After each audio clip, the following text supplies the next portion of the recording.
Hello, everyone. Welcome back to Sneaker Impact News. Today, my special guest is Marissa Feinberg.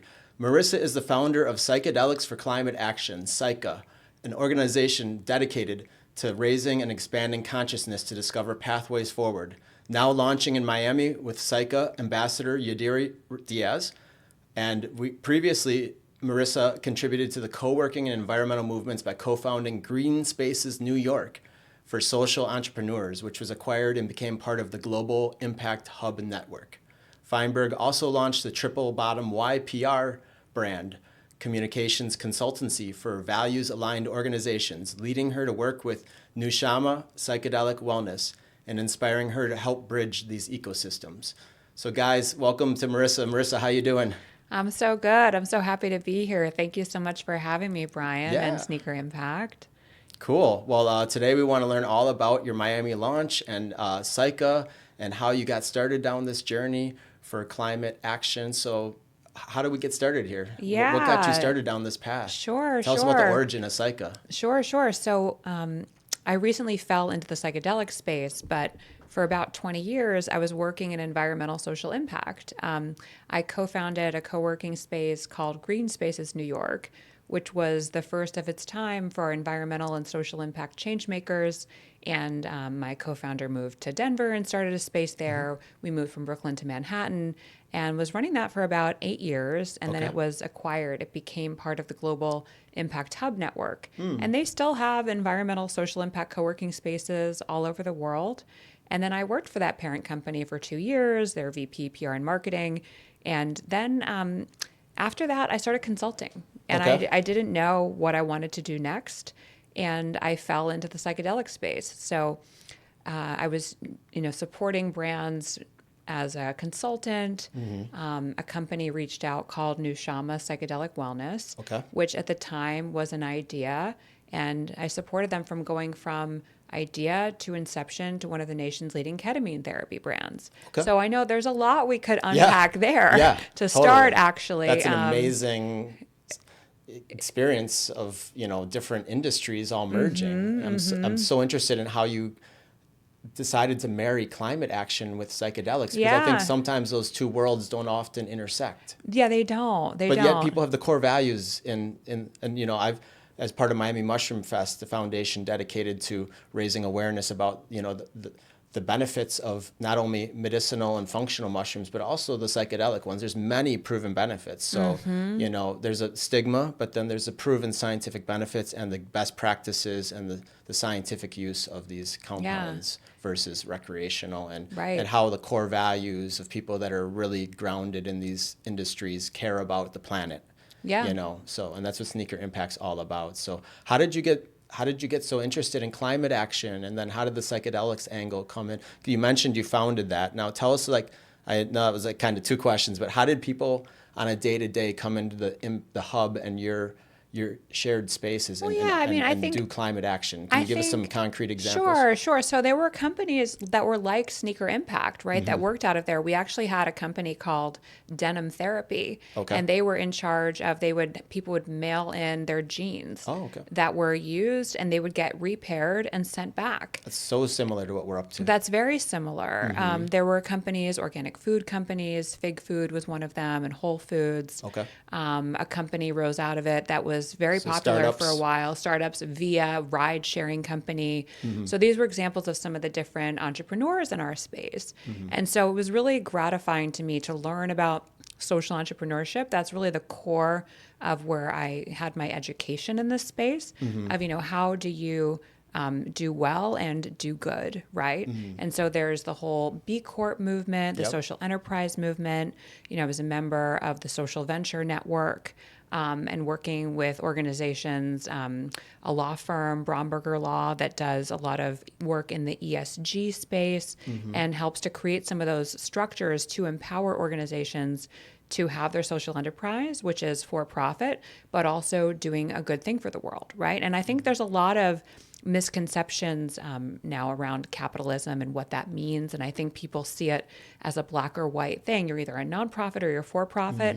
And there's a lot of good things that can happen in between when you have a model Yes. to earn revenue, to create jobs, to, like you're doing at Sneaker Impact, Sure. to prolong the Hybrids, product like life kind of cycle. you're saying like a hybrid. Doesn't Yeah, have they're to be different. black and It's white. right. It's not black or white. And so Yeah. I'm a big believer in what can come from, capitalism done right, or what we call, Social capitalism. social capitalism, perhaps. Yeah, where it benefits people and the planet. Right, right. And you can also make money, because we Yep. need to make money to live. We certainly do. Places the- like Miami are pretty I mean, expensive to live, and I'm from New yeah. York, and it's expensive as well. So you were born and raised in New York City? I Or- was born in Massachusetts. Okay, I love Massachusetts. Yeah. I've run the Boston Marathon many times. And I have Oh my family in gosh, my Marblehead. sister runs that. Yeah, Wow. I've got distant family in the Boston. Oh, buried that's there and living in amazing. Marblehead. So I visit a Yeah. couple times a year. I love Boston. I lived in Linfield for 4 years, Okay. not Is that far from what there. direction from the city? It's like also on the North Shore, like Marblehead. Okay. Yeah. I know. I must have driven by it then, because Yeah. you go up to Swampscott and Yeah. and you go to Salem and all those Oh areas. yeah, so, I didn't pick up the Boston accent before this. Well, I'm That's from great. Wisconsin. I was born and Okay. raised in Madison. Oh, so that's why. All right. another place where actually a lot of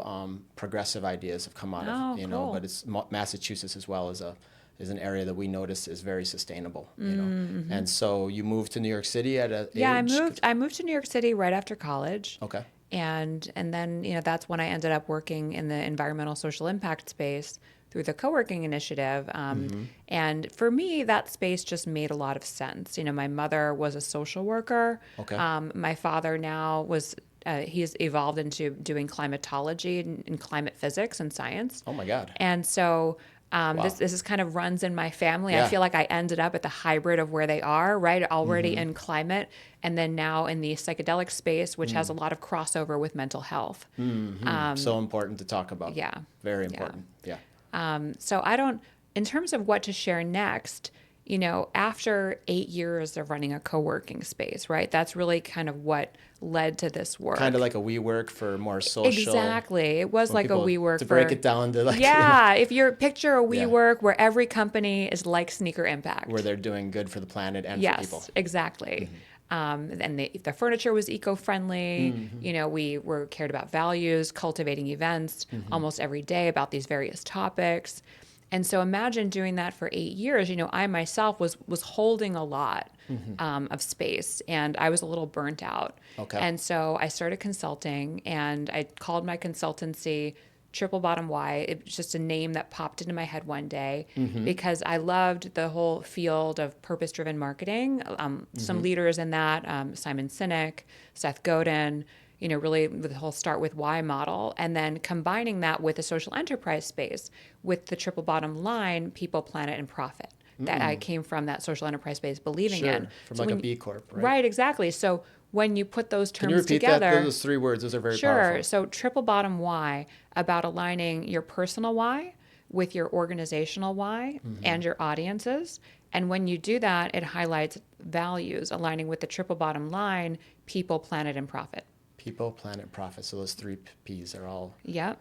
That's great. The 3 whys, That's the what 3 we talked about Ps. earlier too. Doing Yeah. good for people and doing good for the planet, but you can also make money doing that. That's right. So you're aligning them all. I love that. Yeah. So triple bottom Y, it was your next move after That the was co-working space. Yeah. So I started my consultancy. I sent an email to my network that I was available. I didn't know what I wanted to do next. And then I suddenly had clients. Wow. And that was the start of my consulting. And that actually turned out quite to be a good fit for me. Okay. And led me to continuing to work with social enterprises. I worked with the Pre-Distribution Initiative, which is doing a lot around social impact private equity and trying to create new, more equitable models for a lot of these, impact investing firms that will say, oh, we're going to invest in a farmer's co-op in Africa. Meanwhile, they take a really high percentage and fee of the transaction. And so they're not always creating as much, say, wealth inequality as they set out to. So that's been some really interesting work. And then, the Bromberger Law firm, I was also working with Ejido Verde, a leading regenerative agriculture company in Mexico. Okay. And I helped them get on the Fast Company's most innovative company list in Latin America in 2020. And then we had the shutdown. Okay. And so right after that, I continued to work with other companies, a COVID testing startup. But in any case, you know, during the time when I was consulting, I started a morning routine. I started meditating every day. I started working out, increasing my mindfulness. I Yes. tried microdosing for the first time. Okay. So I was on this journey, Spiritual path. Yeah. spiritual path of how do I have more wellness in my life Okay. after a period of burnout. And how ironic it was that I was working at this social enterprise supposed to be all about people, planet, and profit. Meanwhile, I put my own person, my own wellness on the back burner. So it was stepping back into wellness. And then, this client came across my desk called Nushama for ketamine therapy. Okay. And I said to my business partner, Greg Iorio at the time, I said, is this legal? I said, I don't know if we should work with this client. Ketamine therapy? Sure. Like, what is It this? was a whole new thing. I remember. Whole new because I have a thing. friend in Miami Beach who launched a clinic in 2021 or two, and again, for helping people with, these issues like PTSD and, traumatic issues in their life that ketamine has been helping them with under medical guidance. I'm so happy to hear that. Ketamine can be very transformative, and that's something I learned very quickly. Yeah. So, I was working with the founders, Jay Godfrey and Richard Meloff at the time. They have a third co-founder now, Dr. Stephen Radowitz, who's also their chief medical officer. And so I worked with them on these Articulate Your Why exercises. Okay. And then I helped them with their soft launch, and then I helped them with their launch. And then pretty soon the work kept growing and growing, and I became their fractional PR and brand director. Oh, wow. And it was really at a time, like you said, at the same time, your friend was starting a ketamine therapy place, and they became very popular. Yeah. And we really struck a time where the news was very curious. The public was very curious. Sure. And I think we definitely did over 200 news stories. Wow. From 2021 through Because today. there is evidence, scientific evidence, and it's helped people with mental illness and also with traumatic brain injuries and people. And I'm just kind of talking off basic knowledge I have. I have more deeper knowledge when it comes to the fungi kingdom because I'm a mushroom scientist. But but I've heard even soldiers have benefited from it. And this is a big need, and we can't neglect the people who have served our country, and we can't stigmatize them, and we can't stigmatize science. That's right. We should beware of recreational use always, and always educate that this is not something that is to be used without guidance. Right. And ketamine is very different in different doses. If someone does a recreational use, maybe some sort of intranasal spray or powder, that might have a slightly calming, slightly euphoric effect. But when we talk about, high dose IV ketamine therapy, it's really an entirely different experience. It's a quite mystical experience. It's a dissociative molecule. And so can be a bit of out of body, but you're still conscious. And so when people do this, they can really dim that, the ego, very similar to mushrooms in some ways, where you have a bit of an ego dissolving experience. Yes. And therefore you're able to hear your inner knowing. Sure. So you don't necessarily, the medicines are one pathway to really reconnecting and remembering your inner wisdom. Yeah, they're breaking down social constructs. I know I've actually gotten to experience ayahuasca a couple of times with great shamans in Peru and in Miami. Wow. And it was always with the most respect for the plant as a plant teacher. So whether it's, and so it's, I know, my quick question, have you personally tried it? Oh, yes. Yes. So I was curious to try ketamine therapy, and I tried one journey, and I was blown away by it. And then I did the protocol. So they have the protocol that has come out of Yale, which is 6 infusions over the course of 3 to 6 weeks. They do more higher dosing than other places because you tend to have better results with higher doses. Okay. So they might start you at, say, 0.8 milligrams per kilogram, and then each week escalate by Every 0.2. session. And you're under supervision. It's fully under medical supervision. It's at their center, right in Midtown Manhattan, 53rd and 5th. It's actually the largest psychedelic wellness center in the Western world. Whoa. Right in Midtown Manhattan with 18 Wow. treatment rooms. Amazing. And I'm going to check it out next time. You should. We would love to have Yeah, you. We'll it's show you been around. 10 years since I've been in New York City. I ran the marathon in 2010, but actually it was 15 years ago.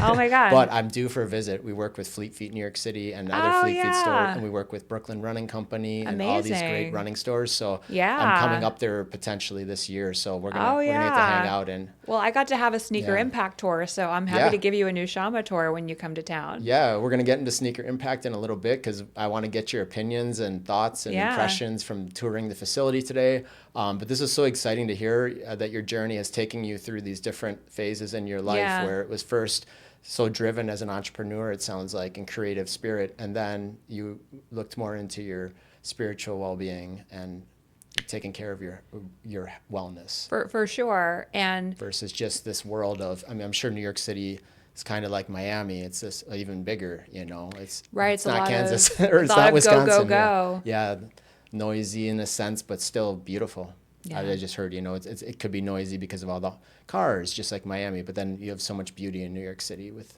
the history and the culture and the art. So the arts. Well, that's amazing. So tell us about PSYCA and how you got that started. Was that the next phase of your journey? Yeah. So I was started to feel, while I really was fascinated by the psychedelic therapy and psychedelic research space, I started to feel guilty. Because, we're in this escalating climate crisis, and that's what I had spent 20 years of my life dedicated to environmental social impact. And then suddenly, all of the conferences I was going to were about psychedelic therapy and psychedelic research and ceremonial use. And it was just an entirely new area for me that started in 2021. And so I was thrilled by it, but also had this climate guilt. And then one of my clients said to me, he said, well, environmental problems are human problems. It's the humans destroying the planet. And so that was a critical aha moment for me. And I started to think about the connection between, people and the decisions that they make and how that impacts the world. And, is there a way that we can bridge these worlds? And so, we had our first event in New York City called The Intersection of Environmental, Social, and Psychedelic Consciousness. Okay. And it came together. A friend of mine was doing a socially conscious art exhibit, and he had a space. And Dr. Julia Muir was in town at the time, who was with New Shama, the director of strategy and impact. I also invited Bennett Zellner to speak. PhD, he's a researcher, and he was working on, and still is, the Connected Leadership Program and Study, which was the first programming and study of its kind for psychedelics, leadership, creativity, and decision-making. Wow. So literally taking CEOs to the Netherlands to try mushrooms, in as part of an IRB-approved study with the University of Maryland. He works with this other co-principal investigator, Rochelle Sampson, also a PhD, and they have executive coaches, and they work with facilitators at an amazing center in the Netherlands called QUMI. And so I just found what he was doing fascinating.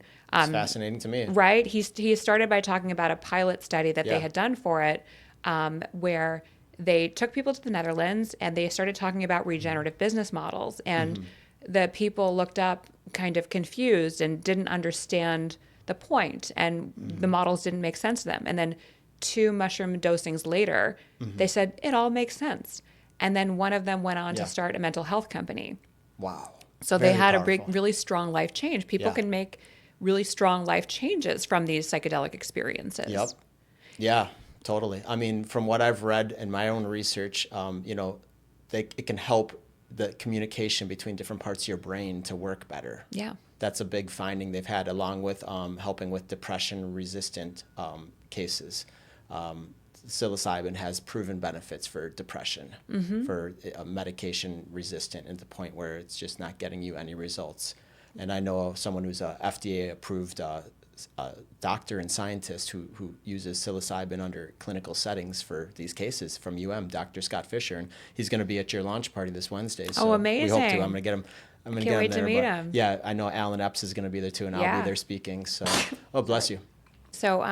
So the first event, we had a lot of people come out. We had a number of speakers like the ones I mentioned. It was at Roger Wu's art space. We had, calling it the intersection of environmental, social, and psychedelic consciousness might have been a little confusing to some people. And then when we took the message, Psychedelics for Climate Action, that started to resonate with people more, and people started to see the unique quality around it. And so, it started organically and slowly. We created a WhatsApp group of everyone who had been there.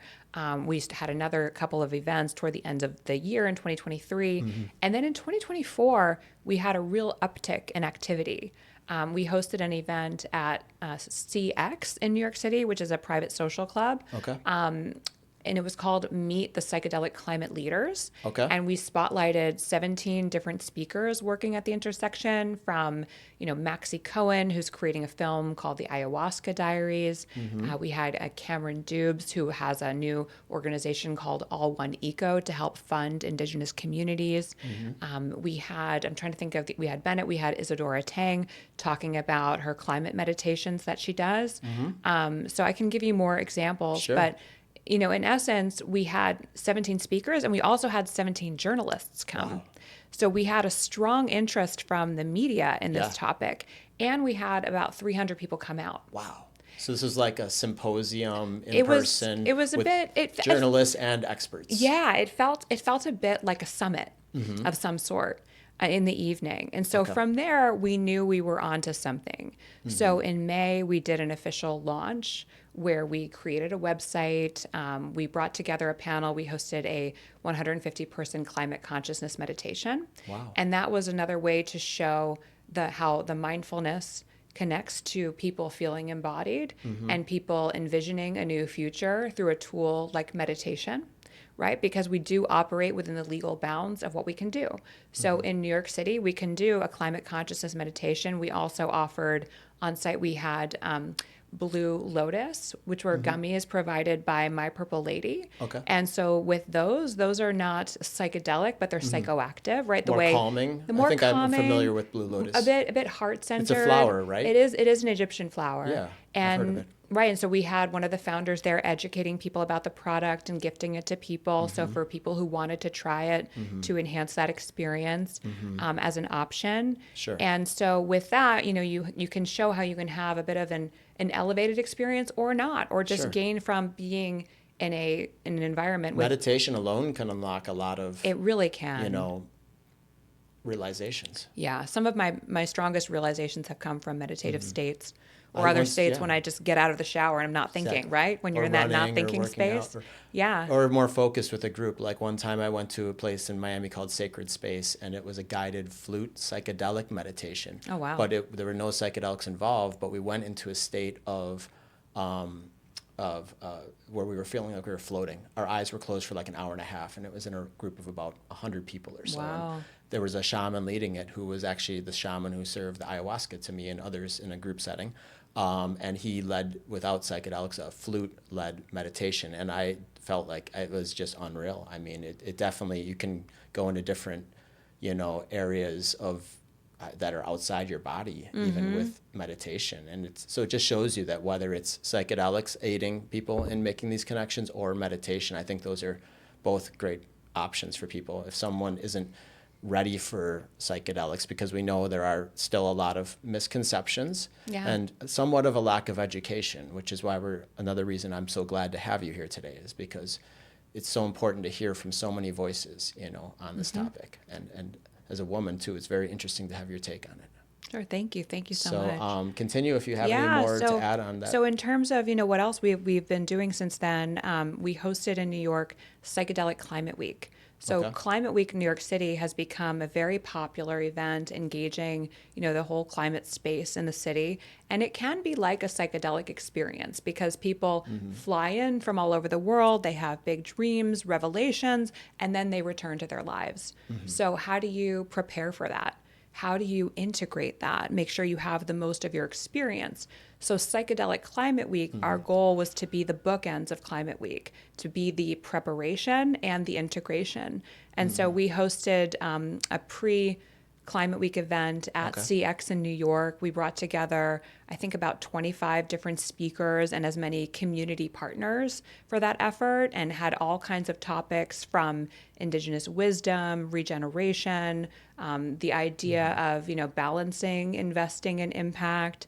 We had people talking. We had Doug Rushkoff there talking about the first time that he went on the web with Timothy Leary, and he thought that would change everything. It was just really incredible, the broad spectrum of topics and the array of people we had there. And then we also highlighted a track of events happening during that time. So we highlighted 10 or 12 different events happening throughout the city that were more conscious. We worked with Ancient Futures, and they were doing a lab, getting people together, and a lot of musical story around that. There was also Swiss Next doing something like Burning Man for climate geeks, which was really interesting. Yeah. Well, in New York City, you have all these talented artists and people from, I keep thinking of the word interdisciplinary. It's like a fancy word for like all these different, experts in their fields coming together and all being unified through awareness about how we're all connected ultimately. No, we certainly As much are. as our society sometimes doesn't promote that, we're all connected. And our planet is just one planet. We say at Sneaker Impact, there's no planet B. That's why we do what we do. Yep. So I'm sure it's similar to PSYCA's mission. For sure. And with the Psychedelic Climate Week, we had wonderful opportunities. We were invited to do a talk at the New York Times Climate Forward Lead a Changemaker discussion. Oh, wow. And we also were involved in a number of others. And So you must have a good PR. Are you the PR? Who gets you all these opportunities? I mean, you're all over the place in New York City. It would, at one point, it would be nice to be able to, we have a very generous advisors and volunteers. It does take a lot of effort. So maybe one day someone else will do our PR, but right now it's up to us. Are you guys, how are you classified and how does that work? Sure. So we're now officially, as of the beginning of 2025, we're a 501c. Okay. And we are fiscally sponsored by a 501c3, the Sustainable Futures Institute. Okay. And so we have been raising a modest amount of, seed philanthropic funds as we plan for the coming year. Okay. Yeah. So you're relying on support from people rather support than from organizations. Philanthropy, and then we also have a membership model as well. So we do have, I think right now, about 60 members who pay a monthly membership. Okay. And with that, we also have a directory of people as well. Not everyone has signed up officially for the membership yet, but I think in our directory is about 90. Okay. And then we have a very active WhatsApp group that we will be adding you to if you want to join. Yeah. Count me in. Of about 400 people and growing. Yep. And then with this PSYCA Miami launch, we're going to be now creating subgroups in that for people to contact each other. That's so cool. Because definitely Miami needs its own group. And we have ambassadors, I think, right now in 5 or 10 other places around the world. So we want to have more open communication. And then as we grow and develop, maybe we'll create some sort of other more sophisticated platform than WhatsApp for people to track resources and share and link with our directory. But right now, we're working in a lean kind of operating a nonprofit a little bit with some of the lean startup principles, right? You've got to start somewhere and operate within the bounds of what you can do WhatsApp's within a certain easy budget. for organizing. People are there, they're on it, and they're sharing events, and that's how we were able to attract most of the people to come to the event that we're going to be doing this week on Wednesday through these various WhatsApp channels. Sure, like Zero Waste Miami, I know is one that recently I got involved with in Miami, and I hope that they're going to be there, and I don't know if now is a good time, but we interviewed Yadira Diaz in this exact studio. She told me about it. Yeah. She was really excited that you guys are coming. I met her at a green leadership event for the Chamber of Commerce at the Biltmore, which is this famous area in Coral Gables that President Kennedy went to back in the day and everything and stayed at. It's this fancy hotel, right? With this, it's very historic. And they had this big Chamber of Commerce event there for Latino leadership for climate. It was like climate. I'm going to get it wrong, but it was so cool. The founder of Sneaker Impact, Mo Hachem, got to speak there, and Yadira was there with Gradable. Yep. And we got to meet her, and then I was just really struck by her passion. So I was like, I want to interview you as soon as possible. Yes, she's the reason we are here. That's amazing. Because she and I connected, and she's like, I want to bring this to Miami. So we said, great, you'll be our Miami Nice. ambassador. And then, she was like, let's make a date. Let's do this. And so That's she what it put us takes. in touch. Takes that You got to gumshoe. have the initiative Yep. to book a venue and make a date. And then that Sure. drives everything forward. And so that's why we're doing it at the Climate and Innovation Hub. I believe they also work with her, and she's their chief impact officer. She works as a fractional chief impact officer with these different organizations, Okay. which I'm sure you know all about because she's been on this podcast. But yeah, we're super excited because we want to support various local ecosystems, and especially now, because right now, we have a government that is not putting climate action in the foreground at all. In fact, they're really putting it as like one of the last things that they do, and in fact disregarding it, pulling out of the Paris Climate Accord. Yeah. And so, Miami having the potential to make change, in the greater state of Florida is a really great opportunity. And there's just so many people doing incredible things here, like you, Dira. Thank you. Yeah, that's really nice of you to say. So tell us the date and the time, and like how people some people haven't been to the hub. Which is right. Innovation. It's So got a let me longer name. make I know sure it's that blocks from this location right here. It's literally I know. 3 Let's blocks make away sure or that we something. get the right address for people. It's this Wednesday though, right? Which is It is this Wednesday, and it's happening 6 to 8:30 p.m. And then from 5 to 6 p.m., if people want to come a little bit early, we're going to do some local climate action. So we're going to have a street clean from 5 to 6 in the neighborhood. Okay. So people can join. We're going to have supplies that were donated by a street clean nonprofit. Okay. And then we'll roll right into the event from 6 to 8:30. At 7 o'clock, we'll do the lightning talks. Okay. So if people want to be there for the program, make sure to get there before 7 because we're definitely going to start promptly then. Okay. And then the address, it's the Future of Cities Climate and Innovation Hub, and that's at 224 East 59th Street. Okay. 224 East 59th Street. And we're on 75th Street right here, so it's more like about 15 or so blocks, but it's less than a mile from here.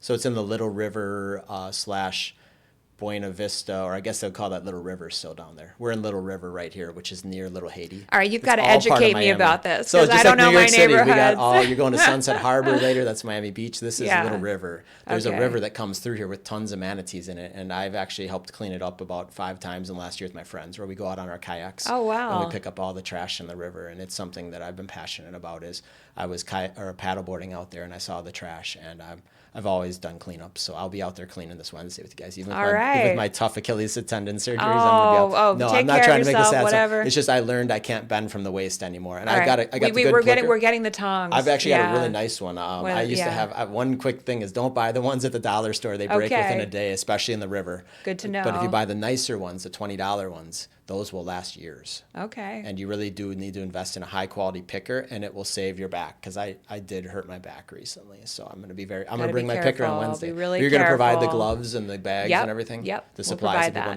need. Yep. And the logistical, plan. Right. Here's what we're going to do. We're going to We do need to put together our logistical plan of like where in the neighborhood we're going to go and focus on. So Yeah. maybe we can chat about that. It's not like a crazy busy neighborhood, like, Yeah. with rush hour traffic, as much as it's more like in a neighborhood that's, Right. the Little River isn't Brickell. Brickell would be, just full of traffic at that hour. But Okay. It's good that we're doing it in that area, because that area could use a little more love. Okay. Miami Beach gets a lot of attention. I lived there for 20 years, and, so they're doing a good job. I'll give a shout out to Debris Free Oceans. We had them on the podcast. Nice. And Clean Miami Beach, and Sophie Ringel, who's done a huge amount of work in growing the environmental movement of cleaning the whole, starting with the beaches, but then they're moving into, and they're working with all these major corporations now. And same Wow. with Debris Free Oceans and Miami River Keepers, 3 organizations that I have learned a lot about in the last year. And so it's nice that this intersection of, is all happening. And so that's this Wednesday, guys, and I'll be there with my partner, Alan Epps, and Sneaker Impact will be there as well. And the hub is the short name for it, right? But it's called the Innovation. I think they call it the Climate and Innovation Hub. The Climate Yep. and Innovation Hub. And the founder, Tony Cho, he's going to be there. He's Okay. going to do a lightning I've heard talk a lot also. about Tony. Yeah. I'm really excited to I've meet never him. met. Maybe I met him once, but I don't remember meeting him. So I'm really excited. Yeah, I've Yeah. heard his name so many times. He's a big leader in Miami. He sure is. Yeah. Yeah. Cool. And so we're really grateful to our sponsors too. Yeah. Breeze is going to provide drinks. Oh, cool. Tell us about them. Sure. So Breeze has, drinks that are infused with cannabis and Okay. with THC. Okay. So you could choose one of them. You could choose a CBD drink, which is a Okay. little more just calming, or you could choose a THC, whatever you feel good about. And And it's the so legal amount, of course. it's all, yeah, 'Cause I know about that Breeze is a industry. legal above There's ground THCA company. versus B versus C, and others. They do everything There's right. the percentage that you have to be at, and it's all Yeah, legal. exactly. And so we're all about operating within the legal bounds, and really providing a medicine. It's going to be a medicine-free event, Okay. because ultimately, the point of all this work, which I'm sure coming also from the mushroom space, the fungi, is we learn from these transformative experiences, but then it's about how do we integrate those learnings into our lives. And so, having Integrating back into society, right and into in your lifestyle, in or integration can be so many things. it's challenging. I remember after the ayahuasca experiences, the journeys, the plant medicine, that you do need about a week or a couple of days. It's just not the same right away, because you've learned so much, and then you're going back into what you were just your day to day, your the same old. Yeah. No, all of a sudden you're back in the grind, driving and Sure. traffic gets you all irritated. Well, what did you learn that in the grand scheme of things, this is Yeah. all small issues now. right, exactly. We're so tiny, in the grand scheme of Yeah. things, or the traffic in our day, right? In the moment it feels frustrating. It feels like a big obstacle. But then if we zoom out, right? Psychedelics give us that ability to zoom out. Yes. And if we can carry that ability to zoom out through some of those moments, whether it's in traffic, or whether it's, an argument with a loved one, something with a little higher stakes, or a Sure. career decision, Yeah. or, where you want to live, You finding your mission. Yeah. That's your where, personal purpose. Yeah. So these are all different psychedelically informed parts of our lives when we integrate and we go back and we make choices and we decide how we want to be and exist and feel and think and what we want to do and take action about. Yeah. Awesome. Quick question. So you're going to have a bunch of speakers on Wednesday. Yeah. and they're going to each speak for about a minute or two to 3 minutes, I guess. Like they're flash Yeah, speakers. we're gonna do lightning talks, so they'll be about 2 to 5 minutes 2 to 5 each. minutes, okay. And I'd love to tell you about the other speakers we're having, Yeah. and I also want to thank our other community partners, and Sure. and so we also have drinks being provided by Rain Pure Mountain Spring Water, very good responsible company.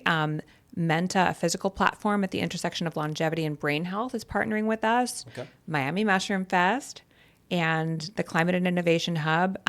Psychedelic Women is also a community partner. And the talks will range from, it's displaying differently on Eventbrite. So we're going to have Ludovica Martella, a climate justice advocate and somatic healing coach, Okay. lead us in a brief meditation to help kick off the night. Beautiful. I love that. We're going to set the intention. For sure. We're going to have Simeon Schnapper speak about balancing investing and impact, a topic that we Okay, were I just love talking investing. about. In fact, that's been something I've been very passionate about the last couple of years. So we're going to learn about how we can be more socially responsible with our investments. We'll see what he has to say about the topic. He has a lot to say. I'm already trying to. I'm already he's curious. amazing. Yeah. He has one of the top psychedelic funds called JLS Fund. Okay. But he's also very impact minded. He is a member of Top Tier Impact, Okay. and he is a Pahara Aspen Fellow.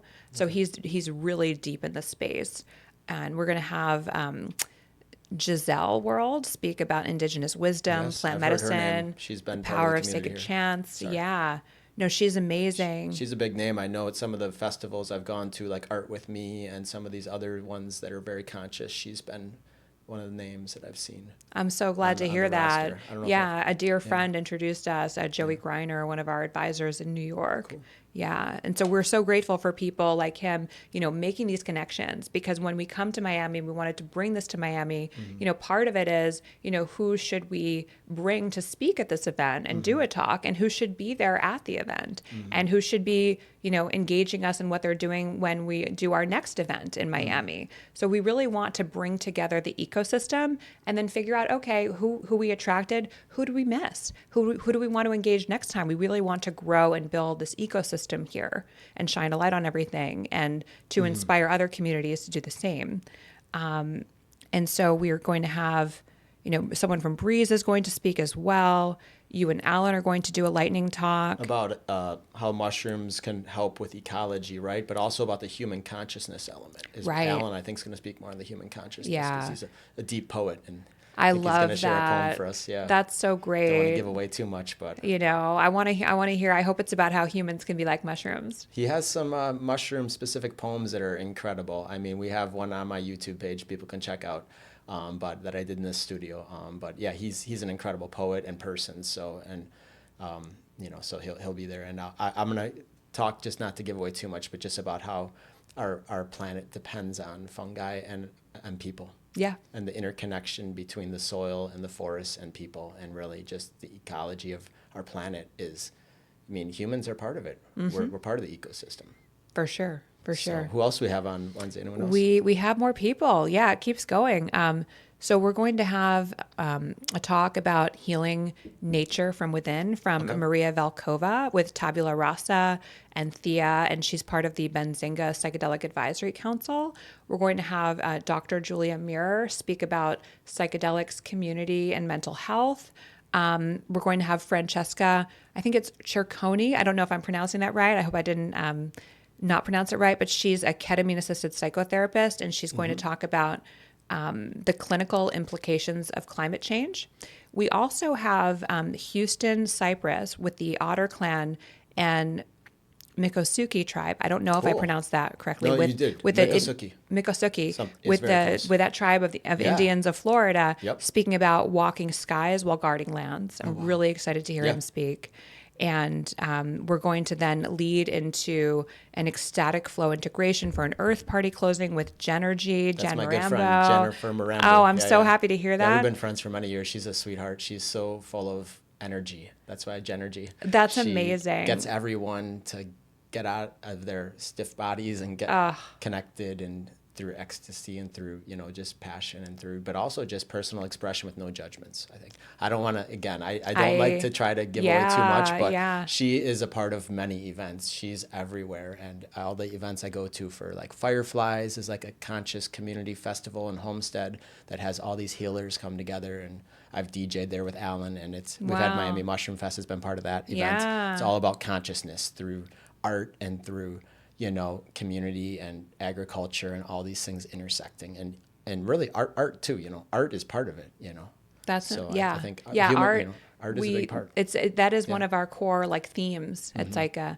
And then I want to make sure I didn't miss anyone. No, keep going. But we've got one more that we just added today. We have Sarah Maria Fornia, who happens to be in town from Iceland. Oh, wow. And she's really leading psychedelics in Iceland. And it's really fascinating to see, what you can do in a small country when you bring together leaders, and they're bringing together global leaders from all over the world. Simeon is involved in that conference.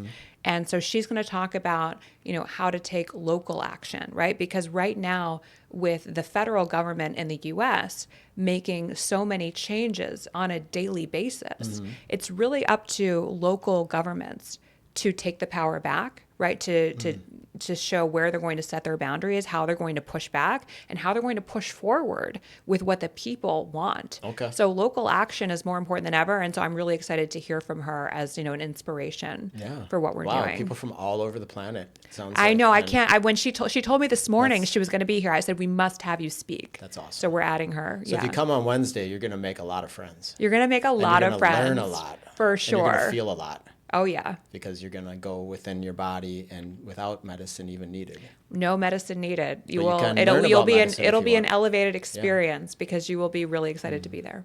Awesome. Yeah. So the Miami launch is the first, and you actually have spent time in Miami too, because you said you have family here. Yeah. So in the South Florida area. My grandmother had a home in Fort Lauderdale. Okay. And so she would come here for more than 6 months out of the year. And so every year I would come to Fort Lauderdale. I would come to Miami. I've been here for at least 5 bachelorette parties. Oh, wow. And then the past couple years I've been coming down here for the Wonderland Psychedelic Conference. Okay. Yeah. I've So heard of that. I can't remember a year where I wasn't in Miami. Awesome. At So least it's like an annual thing. I don't know Yeah, the it's city new. well, but I love it here.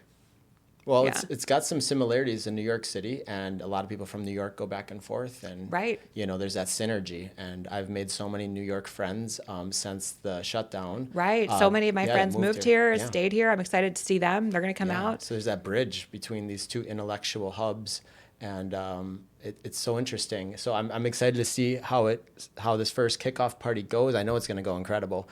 I've seen the planning behind the scenes, in the WhatsApp group, and I know you're the chief, so you probably have a million moving parts just for this one party, and it's free. It is free, and we It's do through also Eventbrite, we also so you have can- a donation ticket option. Okay. So if people want to support the event and they That's want to help amazing. cover costs, Yeah. we're keeping that as a low ticket price as well. And we did have an underwriter recently come through to help us also pay for wow. some of the event costs, which was helpful. Sponsor part of the Yeah. cost. Okay. Yeah. And they can find the Eventbrite through your Instagram. Yeah, Let's so you share their can go Instagram. on Instagram. So the Instagram is at Psyched for Climate Action. Okay. So that's like Psyched, like PSYCHED for climate action. You can also go on our website, which is psycha.org, PSYCA.org. My Instagram, I love posting about this, is at Marissa Feinberg. Okay. Most of our Psychedelics for Climate Action content is posted on the Psyched for Climate Action Instagram because I tend to use that. I post so Yeah. many things I'm obsessed with, and that's the perfect platform for it. And then I leave my personal one a little bit more like when we're doing something like a big event, or when I'm out with friends and posting photos of my food, because I think my friends are, a That's little what they're bit interested in, yeah. they're more interested in that than all the different cool organizations that we, are Makes posting sense that about. you have a professional one and Yeah. a personal one. So I'll share all those links in the description. So you'll have those right underneath this video. And we'll make a nice clip too to shorten up just about the event launch party because you've put a lot of energy into this. And how did you find me? I forgot. Yeah, I think we also met through Joey Greiner, Okay. who knew Alan and said that we should reach out. Oh, okay. Yeah. So Yes. Joey made two very, very, thoughtful connections Well, thank for you, us. Joey. Yes. Thank you, Joey Greiner. He's mentioned twice in this podcast. He has no idea. I'll let him know. I'll make sure to tag Yeah. some of these people. So that's so cool. So Sneaker Impact, I know will want to get involved too as Yeah. this continues to grow because this is directly something we can support with Yeah. sustainability. Tell us Yeah. more about what you think about. Sure. And I'd love to tell you about that. And then I also realized normally when I talk about psychedelics for climate action and PSYCA, and we kind of went into the personal story and then talked about what the organization was doing, but I didn't really talk about the main messages that we share Okay. because sometimes people I think like you in the fungi space, you already get it. We don't have to necessarily explain what we're Sure. doing. Yeah. But to other people, what we say is we have two main messages. One is for the psychedelic community, and we say psychedelics can inspire a profound oneness with all life, a remembering we are nature. Join a community on a mission to transform this awareness into meaningful climate action. Wow. And then for the climate community, we say with countless climate solutions available, why are we in a climate crisis? Clearly participation is the problem, and we believe a consciousness shift is in order. So when we talk about a consciousness shift, we can talk about the big C consciousness or the little c consciousness, right? Okay. Little c consciousness is things in our consciousness, the choices we make every day, where we shop, what we buy, if we're a CEO at work, the decision we make that's going to affect 1 billion employees. Big C consciousness, right, is the collective consciousness and how we're all in tune with each other. If you look at, a beehive of bees or a flock of birds, and if we were all really attuned, right, those are like organisms and ecosystems that make movements together and that flow in harmony with the natural world. Our big, hairy, audacious goal would be to shift the collective consciousness because we are at the intersection of climate and consciousness. So to shift that in a way where our day-to-day lives are more in harmony with these values, where we don't need an entire climate action sector. Okay. Like, let's make ourselves obsolete. Yeah. Well, I like that you have a message to two different communities Yeah. that's very specific and targeted and tells them exactly why you're doing what you do. Climate change people. This is why psychedelics is important to help climate change, but also just the collective consciousness. And then psychedelic people, we can do even more than we're doing right now. Exactly. And you're doing a lot internally, but then the planet too, we have to think about, and spreading the message and thinking about climate change, because it is a real thing. Yeah. And we are impacting, whether you believe in the exact wording of whatever government says what, we do know that humans are impacting the planet because the ocean is becoming a sea of microplastics. Yeah, And, microplastic is a big we're working deal. with 4Ocean, that's a nonprofit out of Boca Raton, and they rescue ocean plastic with fishermen, and then they make products out of them, like bracelets, and we're making things here at Sneaker Impact that you saw today out of end-of-life shoes, and then we're getting shoes a second life. So I like. It's funny. End of life shoes. There's a whole end of life psychedelic space. It's like really interesting. I wonder what kind of. We had feedback that it wasn't the best term because it kind of is a little I hear morbid. Product life cycle and like closed loop and things like that. It's tough because when you describe what we collect, I go around the country talking at marathons and at conventions and at industry conferences on behalf of the company, and we use the words unwanted shoes, that we collect unwanted shoes. Yeah. But we collect all conditions from brand new to end of life, and end of life would be ones that just don't have a second life in them because 90% of the shoes we receive have a second life. It's the ones that are just really destroyed, like that don't have a bottom left, where the bottom has been completely worn through to the next layer. That's not going to have a second life, because the bottom is the tread, as our founder like to said, like the thread of your car tire. Yeah. He compares the shoe to your car tire thread.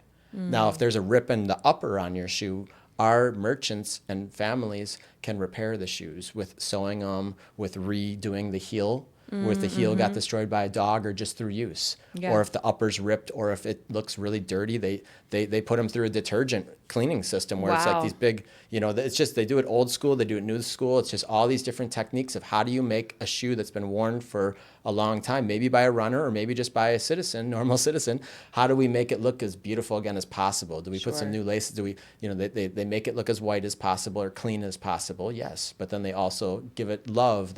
Stylists help sometimes in adding elements of beauty to it, like little adornments where there was a rip. Maybe they put a little butterfly or flower on there, and we're working with universities and fashion designers that are doing these things with us. So it's exciting, and we report all the statistics. As you saw, I gave you a little breakdown of what the company does. We're a social enterprise similar to PSYCA, and we're doing good for people on the planet, and we're diverting waste from landfills, and that's helping with the climate crisis. And we're giving partners a report on each box how much carbon they're saving by recycling their shoes and how much waste they're diverting from a landfill, which is important to know, because then at the end of the year or per quarter, then at the end of the year, one of our sustainability reports. Hey, we diverted 10,000 pounds from a landfill this year, and it saved, per shoe, it's about 15 kilograms of carbon saved by recycling. And that adds up because each box holds 30 to 35 pairs of shoes. And then we're working in thousands of retail locations now around the U.S. And we're just getting started, just like PSYCA. So it's really exciting. And I'm going to talk to the team here about getting us more involved with it, because personally, Miami Mushroom Fest and myself is getting involved. But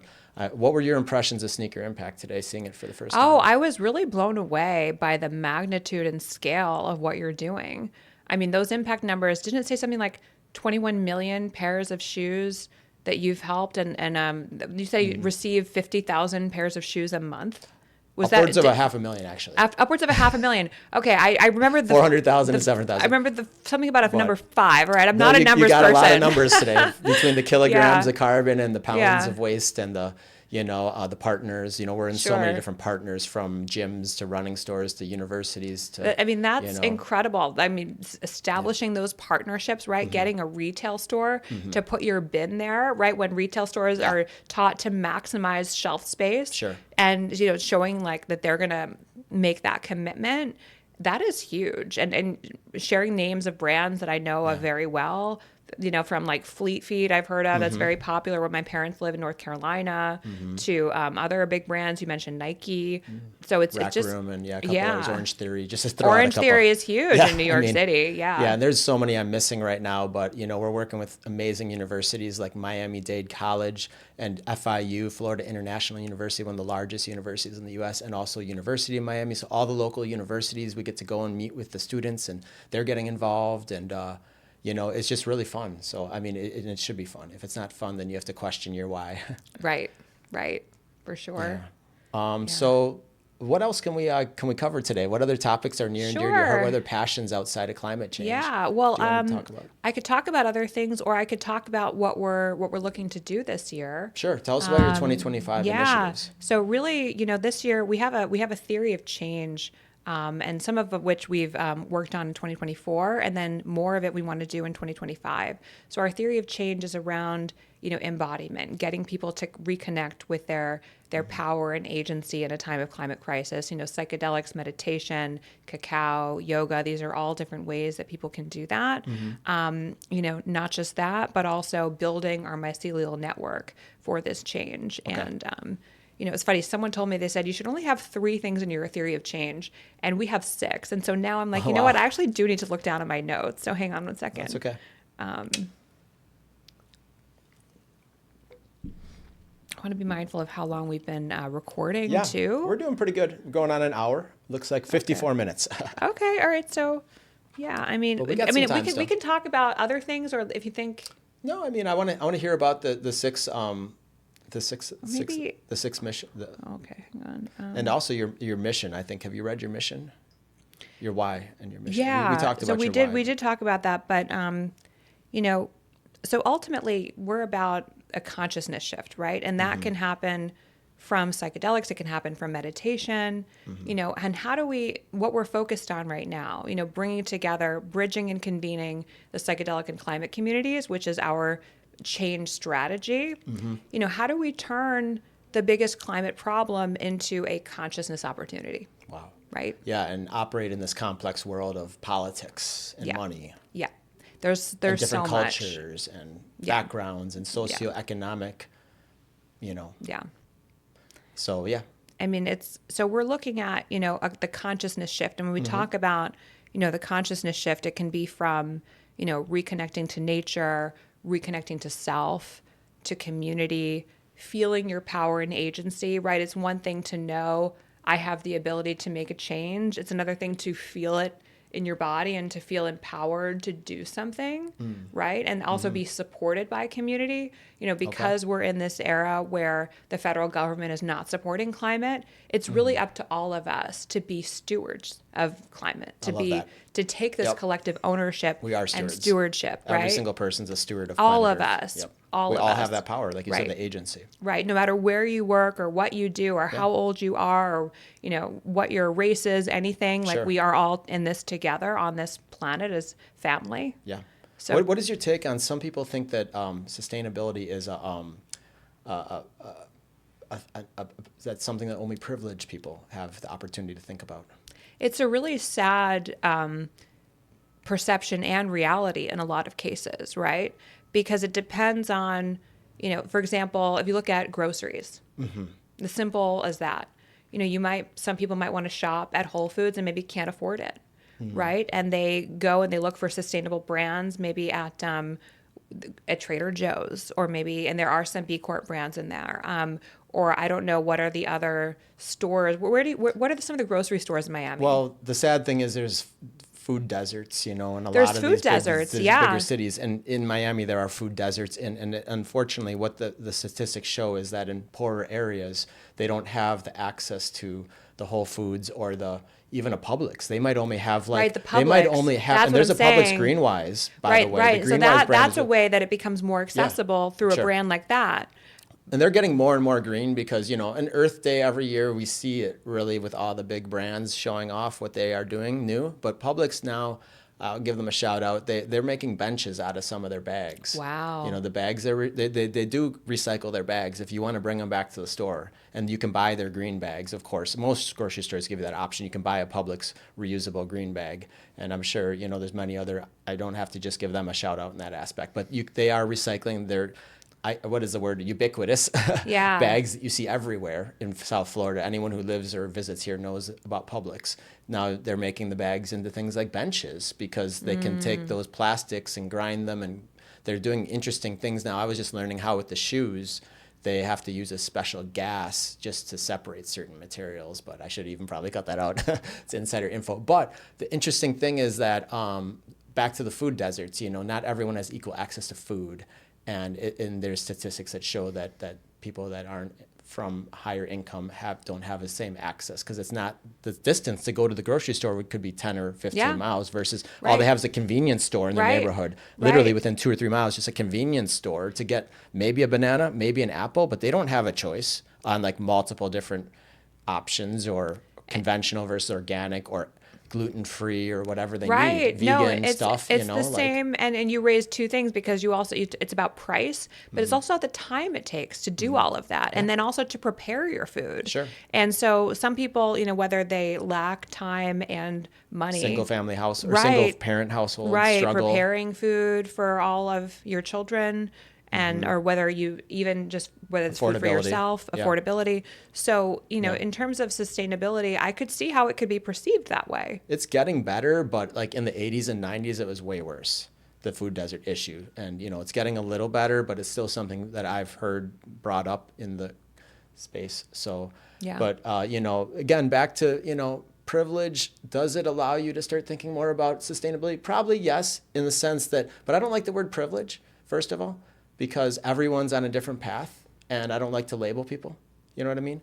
But I think that there is a small point in that when your hierarchy of needs aren't met, maybe the planet isn't the first thing on your brain in recycling. For sure. Maybe the first thing on your brain is making sure your kids have a meal that night. 100%. And that you can even maybe some people are struggling even to live because of medical needs, and they're just, so everyone's on a different, is in a different place in somewhat, but I think it's important that we collaborate, and that's what you're doing. It's not, that, again, it gets into that fine nuance of politics and of discussion of, I don't like to get into that, of like labeling people, you know what I mean? Because we're all just people learning and growing in this world. None of us are trying to limit anyone else. In my mind, I'm not trying to limit anyone. I want everyone to, I think of it as team planet, or team earth, team us, like team we, like let's all win together, what I mean? So, instead of divide and conquer, like that's a very, old, way of living versus a newer way of living is that we only have one planet. And we all need to take care of it. Otherwise, you see in all these dystopian movies how they're off living on ships and things aren't going well on the ships. They don't have all the waterfalls and all the beautiful things going on, all the nature. That the planet Earth is something very special. And it really there probably is other life in the universe, another deep topic.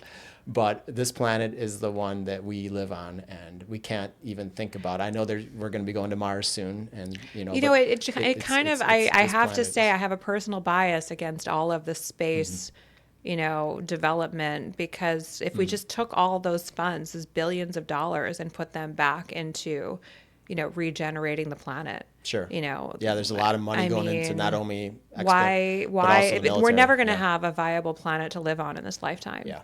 I mean, I don't know if it would take many lifetimes, and it would be for a very few amount of people who have the privilege of going there, even though we don't like that word. It's very hard for us to stop that. Some people want to do that, obviously, and the richest man on earth wants to do that. But I think what I hope is that industry is going to start waking up more and more, because I see it. You see some of these large names, like think of the largest names for water or for sodas or for foods or even anything in the grocery store. They're starting to realize in the last 10 years that consumers are demanding things be greener and sustainable. It's about health. And healthy, and they're removing Red 40 now from everything. It's going to take 4 years, I heard this morning, to get it out of the food stream. 4 years. That's amazing. But they banned it in the U.S. now. It was the state of California, and then the rest of the U.S.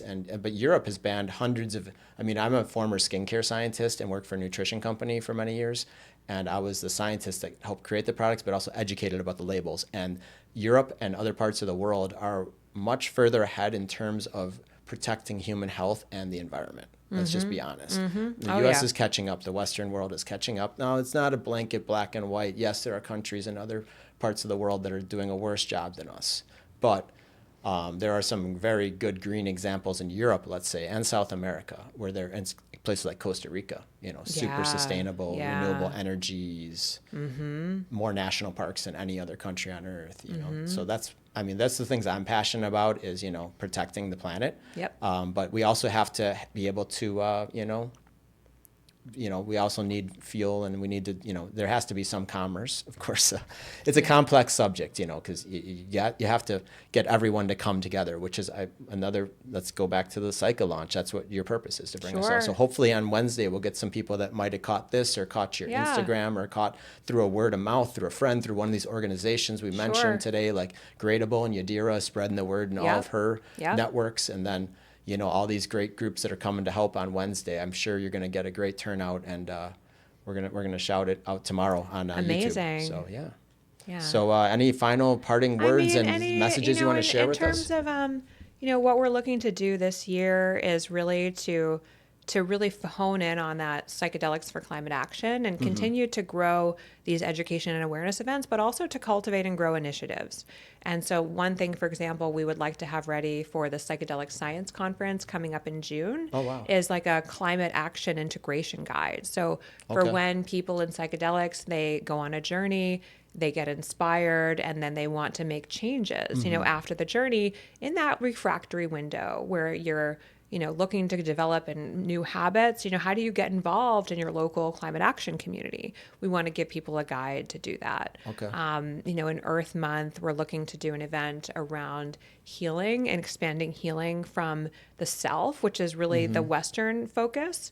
And then to also the self and community, which started to happen in Western culture in 2020, but also extending that to the earth, right? So how do we make healing the planet as part of our own healing process? I see. And like thinking we're a about the microcosm collective. of the earth. We really are. And there's all different examples. I was listening to the Climate Consciousness Summit, and they were talking about how, humans, we can become numb to certain environmental issues, say like, coral, if we're in Miami, right? And then you have coral start to die off, a reflection of our own numbing and not taking care of ourselves and taking care of the coral locally, right? These are some of the issues we look at.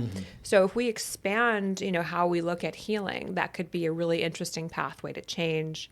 And we're also looking to cultivate some partners this year around bringing psychedelic thinking, like really outside the box thinking, to the climate space, right? If we look at the climate space, traditional climate action has gotten us this far. Mainly science. It's been science. It's been a lot of science so far. Right, a lot of science. And then how do we further that? How do we continue, what that means to bring these expansive mindsets? Because, the way that people learn to think differently through a psychedelic journey and to shift consciousness, yes, people can leapfrog there with psychedelics, but they can also teach these different ways of thinking and being and acting and doing to other people. And that's a way to bring psychedelic learnings and integrate them into a more corporate space that could potentially benefit from it, or into other climate spaces. And when we're looking at a time when a lot of programs have been cut that are meant to be values driven, ESG programs, DEI programs, psychedelic values have a lot to teach us about oneness, about connectedness. So we're looking to cultivate some partnerships to do that as well. Okay, that's really cool. So this is in June. Is that in New York City? So the target date for the Climate Action Integration Guide is in June. And then for the healing event is Earth Month. I think in Earth Month, we are actually going to kick off one psychedelic thinking partnership. It's a little bit soon to share that information, but we are in those talks. But a lot of these events will be taking place in New York because that's your base? They'll be in New York, but we definitely want to come back and do things in Miami. I think Yadira and I are both going to be speaking at Psychedelic, so maybe that's another time when we can plan something else here and bring the community back together. Yeah, we'd love to follow up on this conversation in a couple months and see how the community continues to grow. Amazing. But this is so interesting. I mean, this is like probably one of our deepest podcasts because, we're really going deep on this one, like into who we are as human beings, you know what I mean? And why it's so important that we all come together and be open-minded, I think is a big thing too with Psycha, is open-mindedness and mindfulness. I love the word mindfulness. It's something I teach in my running, that I teach chi running. And it's all about being mindful in your body and your posture and your breathing and everything. And I think with mindfulness and what was the other word I just said? It was interesting. I thought mindfulness. Yeah. Breathing. Well, yeah, and just healing. Feeling. all that stuff. You Yeah. know, that's what this is all about. Oh, open-mindedness. Open-mindedness. That's a sure. big thing because the mind is like a parachute, right? Yeah, and open-heartedness, because Yeah, sometimes open-heartedness. the mind can Oh, get you're right. entrenched It's in the more ego. than our mind. Yeah. Right, the Yeah, ego, yeah. and the ego wants Open to be soul, right. yeah. It wants to contract. It doesn't want to Sure. expand, and so it's really getting back into that heart space. So there's layers. Yes. We always hear about open-mindedness. We do. People are not as comfortable with the word open-heartedness. That's true. And I don't say it as much because I'm aware of others' discomfort with that. It's because it's hard to quantify, Well, right? I have one more interesting idea and maybe question is, do you find that women are more drawn to this community than men? Like, because I find women to be more intuitive sometimes, but that's a classic, social construct. That's interesting. I mean, Women are more nurturing in general, but you had the Women for Psychedelics movement, but you probably find at so our many events, people, we yeah. definitely have like an even 50-50 Okay. men-women split, but definitely from, the mental health aspects, right? When you look at the psychedelic therapy space, I think more women are looking Open at their to that. own personal development and growth, but there is a big trend with men's groups right Okay. now. Yeah, you're right. And I've seen men's it. personal development. I Yeah. know a number of male friends who are involved in these men's groups or who talk about going to therapy. Yeah. So that's a real I'm rising in one trend. called MetaMen that I just got added to last Oh, week. wow. Shout out to MetaMen. Yeah, they're out of the Fireflies community, and it's got a good 100 people. And I just got. I'm gonna share your event there today because this is Oh, right up- amazing. this is the type of thing that they're interested in. So Yeah. well, that's cool. I mean, it just shows that it's really not gender specific. Nope. It's every single human being Yeah. is built the same. Yeah. Very cool, Marissa. And non-gender specific, so we're open to however you identify. And everyone is welcome. by the Everyone way. is welcome. Anyone of any. Anyone is background, welcome. Even if any people opinion. don't, we have one of the speakers mentioned that climate can be a very triggering word. Sure. And I said, yes, we're aware of that. ESG And can trigger some people. yeah, a lot of people can be triggered. So even people who are triggered and who want to learn more, we welcome different perspectives because we need to build bridges. Yeah. And triggering is just the first, it doesn't have to be a bad word. You can get triggered just by one moment, something going wrong, and it doesn't mean you're a bad person. It just means you're human and you have Right. emotions. And that's the first step in kind of like Yeah. self-realization is, why did that trigger me? Yep. You know? If we can trigger people, then we can make something happen. Sure, you're starting the conversation. Yeah. Very cool, Marissa. I like all these things that you guys are up to. So PSYCA guys, their Instagram is Psyched for Climate Action, and the website is psycha.org, PSYCA. This has been an amazing conversation, Marissa. Any closing words? We've had so many, but I mean, I'm just so grateful. And if anyone Yeah. is listening and this resonates, you want to get involved, there's lots of ways. You can email me directly. I now have a new email account, marissa@psycha.org. oh, amazing. That's easy. And- right. Marissa. marissa@psycha.org, PSYCA.org. And you can join, you can become a member and support this emerging movement. You can also donate to contribute because we're looking to, fundraise for these various initiatives. And you can recycle your sneakers. I can't wait Absolutely. to recycle Yeah, mine let's with Sneaker collaborate. Impact. I mean, anything going on in Yeah. New York City that you guys are doing, count Sneaker Impact in, because Amazing. we are all about, this all of these topics, With this event, we're Yeah. doing the street clean, and I like the idea that we could do an event where people can bring their sneakers to recycle. Okay. Like that would be Yeah, a if really we can interesting get the word because out, yeah. we're integrating traditional climate action with Sure. forward-thinking climate action. Yeah. If there's an opportunity between now and Wednesday, which we have about Yeah. 24 hours or 48 hours, guys. It's 48 hours from right now, actually, thinking about it. A little over 48 hours till we'll be out there.